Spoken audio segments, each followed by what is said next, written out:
ಪದಕ ಗೆದ್ದಿದ್ದಲ್ಲದೆ ಇದುವರೆಗೆ ತಾವು ಭಾಗವಹಿಸಿದ ರಾಷ್ಟ್ರೀಯ ಮಟ್ಟದ ಈಜು ಸ್ಪರ್ಧೆಗಳಲ್ಲಿ ಸುಮಾರು 42 ಬಂಗಾರದ ಪದಕಗಳನ್ನು ಗೆದ್ದಿದ್ದಾರೆ.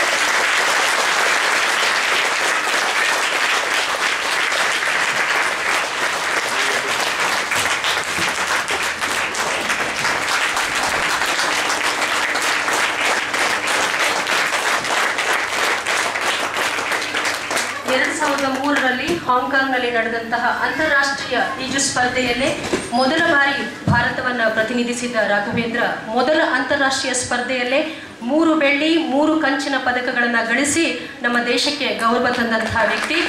ಇದುವರೆಗೆ 6 ಬಾರಿ ಅಂತಾರಾಷ್ಟ್ರೀಯ ಮಟ್ಟದಲ್ಲಿ ಭಾರತವನ್ನು ಪ್ರತಿನಿಧಿಸಿರುವ ರಾಘವೇಂದ್ರ ಅನ್ವೇಕರ್ ಒಟ್ಟು 20 ಪದಕಗಳನ್ನು ಗಳಿಸಿದ ಸಾಧನೆ ಮಾಡಿದ್ದಾರೆ.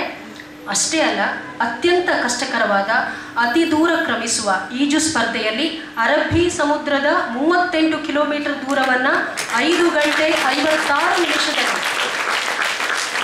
ಹಾಗೂ ಭಾಗೀರಥಿ ನದಿಯ 81 ಕಿಲೋಮೀಟರ್ ದೂರವನ್ನು 11 ಗಂಟೆ 50 ನಿಮಿಷದಲ್ಲಿ ಸತತವಾಗಿ ಈಜಿ ಗುರಿ ತಲುಪಿದ ಸಾಧನೆ ಇವರದ್ದು. ಸತತ 12 ಗಂಟೆಗಳ ಕಾಲ ನೀರಿನಲ್ಲಿ ಹಿಮ್ಮುಖವಾಗಿ ತೇಲುತ್ತಲೇ ಇರುವ ಸಾಧನೆಯ ದಾಖಲೆ ಕೂಡ ಇವರ ಪಾಲಿಗಿದೆ, ಇವರ ಹೆಸರಿನಲ್ಲಿದೆ.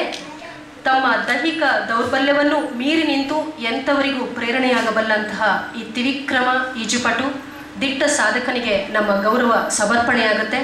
ಶ್ರೀಯುತರೇ, ಈ ಎಲ್ಲ ಮಾತುಗಳು ನಿಮ್ಮನ್ನು ಗೌರವಿಸೋದಕ್ಕೆ ಒಂದು ಸುಂದರ ನೆಪ ಮಾತ್ರ. ನಿಮ್ಮೆಡೆಗಿನ ಗೌರವ ಅಭಿಮಾನ ನಿರಂತರವಾಗಿರುತ್ತೆ. ನಿಮ್ಮ ಕೀರ್ತಿ ದಿಗಂತದೆತ್ತರ ಹಾರಲಿ ಅನ್ನೋದು ನಮ್ಮೆಲ್ಲರ ಆಶಯ.